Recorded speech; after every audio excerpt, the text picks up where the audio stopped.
Good evening students, myself Rahul Saxena working as a associate professor in Ravishankar college of pharmacy. आज हम जो topic discuss करेंगे वो difference बताएगा एमएसएस और अल्सर के इंडक्शन में। एमएसएस और अल्सर जो हैं वो बेसिकली मीडिएटर्स पे डिपेंड है। मीडिएटर्स मीन्स वो मीडिएटर्स जो कहीं ना कहीं अल्सर या एमएसएस या जीआईटी डिसऑर्डर के लिए रिस्पॉन्सिबल है। जैसे फॉर एग्जांपल अगर हम यहाँ पे एमएसएस को डिस्कस करें तो हम देखेंगे कि हिस्टामिन का H1 रिसेप्टर, डोपामिन का D2 रिसेप्टर, 5-HT का 5-HT3 रिसेप्टर, मस्करेनिक का M1 रिसेप्टर, NK1R रिसेप्टर और 5-HT का 5-HT4 रिसेप्टर। मीन ये जो रिसेप्टर्स हैं या जो मीडिएटर्स हैं जो रिस्पॉन्सिबल हैं आपके एमएसएस के लिए। अब एमएसएस के लिए रिस्पॉन्सिबल हैं तो आप जब एंटी इमेटिक इफेक्ट देखने की बात करेंगे तो हम देखेंगे कि हम H1 का क्या यूज़ कर रहे हैं, एंटागोनिस्ट मीन्स H1 का ब्लॉकर। हम D2 का क्या यूज़ कर रहे हैं, D2 का एंटागोनिस्ट मीन D2 का ब्लॉकर।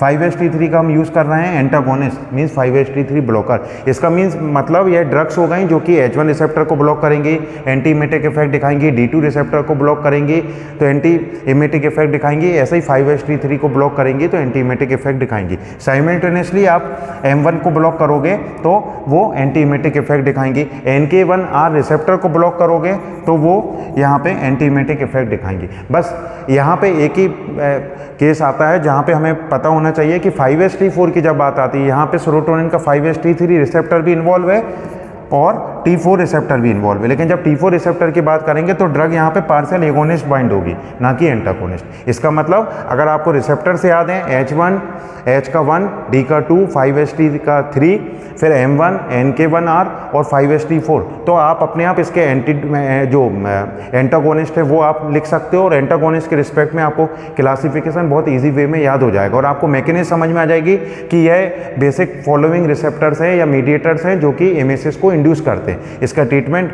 आप ब्लॉकर के रूप में देख लोगे। यहाँ पे बस केवल 5-HT4 का हमें ध्यान रखना है कि वो पार्शियल एगोनिस्ट है ना कि एंटागोनिस्ट। ऐसे ही जब हम अल्सर की बात करते हैं तो अल्सर में हिस्टामिन का H2 रिसेप्टर रिस्पॉन्सिबल होता है अल्सरेशन के लिए। जब हम प्रोटोन पंप की बात करते हैं तो प्रोटोन पंप यहाँ पे रिस्पॉन्सिबल होता है। यह जो प्रोटोन पंप है यह रिस्पॉन्सिबल है, यह कहाँ पे लोकेटेड है, पैराइटल सेल्स ऑफ स्टोमक। यह proton pump parietal cells of stomach में लोकेटेड है जो कि H1 को रिलीज करता है और यही प्रोटोन पंप आगे जाके अल्सरेशन कॉज करता है। ऐसे ही यहाँ पे प्रोस्टाग्लैंडिन है। प्रोस्टाग्लैंडिन अगर होगा तो अल्सरेशन नहीं होगा। तो जब हम ट्रीटमेंट की बात करेंगे तो हम देखेंगे कि प्रोस्टाग्लैंडिन एनालॉग हम यूज़ करते हैं। लास्ट है एसिटाइलकोलिन। एसिटाइलकोलिन का सेम पर्पस मैकेनिज्म है जैसा एमएसएस में M1 का है। एसिटाइलकोलिन का यहाँ पे सीक्रेशन ज़्यादा होगा तो अल्सरेशन जीआईटी में ज़्यादा होगा।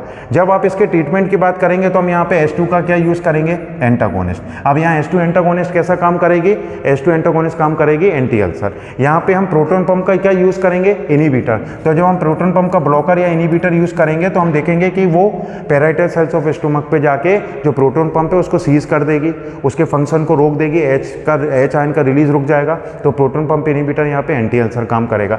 नेक्स्ट हो गया प्रोस्टाग्लैंडिन। जैसा कि मैंने आपको बताया कि प्रोस्टाग्लैंडिन सपोर्ट करता है एंटी अल्सर एक्टिविटी को, तो इसलिए यहाँ पे हम जो ड्रग्स लेंगे वो प्रोस्टाग्लैंडिन एनालॉग होंगे। एनालॉग मतलब which is similar to prostaglandin. तो मीसोप्रोस्टोल वगैरह जो ड्रग्स आती है वो यहाँ पे प्रोस्टाग्लैंडिन एनालॉग काम करती हैं और अल्सर से प्रिवेंट करती हैं। लास्ट हमारा है एसिटाइलकोलिन। यहाँ पे हमें पता है एसिटाइलकोलिन सीक्रेशन बढ़ाता है। अल्सर में भी एसिटाइलकोलिन सीक्रेशन के लिए रिस्पॉन्सिबल है तो हम यहाँ पे जो इसका एंटागोनिस्ट लेंगे या जो ब्लॉकर लेंगे वो एसिटाइलकोलिन ब्लॉकर होगा। तो यह मीडिएटर्स होगा अल्सर के लिए। आप यहाँ देख सकते हो कि एमएसएस के लिए मीडिएटर ज़्यादा हैं, अल्सर में मीडिएटर्स कम है। लेकिन दोनों जो जीआईटी के डिसऑर्डर्स है उसमें बहुत कुछ कॉमन है। कॉमन चीज़ यह है कि ज़्यादातर यह जो डिसऑर्डर्स हैं गैस्ट्रिक डिसऑर्डर्स ये बेसिकली किससे, मीडिएटर्स पे डिपेंड है और इसकी वजह से जो एमएसएस से अल्सरेशन कर रहा है। अल्सर में एक इम्पॉर्टेंट और बैक्टीरिया है जिसका नाम आपने सुना है H पाइलोरी, जिसको हम बोलते हैं हेलिकोबैक्टर पाइलोरी, जो कि ग्राम नेगेटिव बैक्टीरिया है। यह भी